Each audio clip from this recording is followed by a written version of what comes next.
The day my brain went on strike. I woke up late on a Monday, the most disrespectful day of the week. My alarm didn't ring because I had slapped it in my sleep like it owed me money. When I opened my eyes, my brain said, "Relax, you still have time."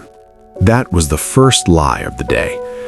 I jumped out of bed, slipped on the floor, and performed a move that looked like breakdancing but felt like regret. I landed on my knee and shouted, "I'm okay," even though no one was there, and I was absolutely not okay. I rushed to the bathroom, brushed my teeth with intense anger, and realized halfway through that I was using hair cream instead of toothpaste. My mouth tasted like coconut and bad decisions. My brain said, "It's fine, just rinse." My soul said, "We're done for." The transport problem. I ran outside to catch a bus. The bus arrived, stopped, looked at me running, and left. I stood there, breathing hard, hands on my knees, staring into the distance like a retired athlete remembering better days. Another bus came. I entered confidently and greeted the driver. "Good morning, sir." He stared at me and said, "This bus is going the opposite direction." I froze. Everyone was staring. One man was smiling like he paid for front-row tickets to my embarrassment. I nodded slowly and said, "Yes, that's exactly where I'm going." I wasn't. The walk of shame.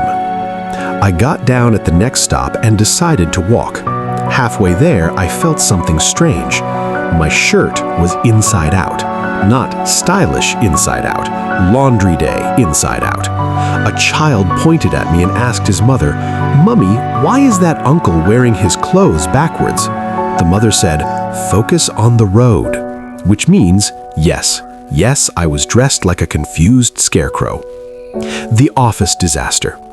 I finally reached work late. My boss looked at me like I personally woke him up from a good dream. "Why are you late?" he asked. Without thinking, I said, "Traffic was thinking too much today." Silence. He nodded slowly and said, "Go and sit down," which is adult language for "I will remember this forever." During the meeting, my stomach growled so loud the PowerPoint paused out of respect. Everyone looked at me. I whispered, "Sorry." My stomach growled again, louder. At this point, my body was arguing with itself in public. The phone betrayal. I decided to send a message to my friend complaining about my day. I typed, "Today is a useless day," and accidentally sent it to the office group chat, including my boss. I tried to delete it. Too late. My boss replied with a thumbs up. That thumbs up hurt more than shouting would have. The final attack. After work, tired and defeated, I entered a supermarket. I picked up items without thinking. At the cashier, she scanned everything and said the total. I reached into my pocket. No wallet. I checked again. Still no wallet. The cashier stared at me. The line stared at me. The security guard adjusted his belt. I laughed nervously and said, I'll just remove some things." I returned everything, even my dignity. The ending. I walked home exhausted.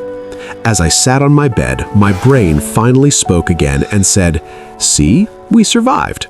I looked at the ceiling and replied, "Yes, but at what cost?" Then I fell asleep wearing my shirt still inside out.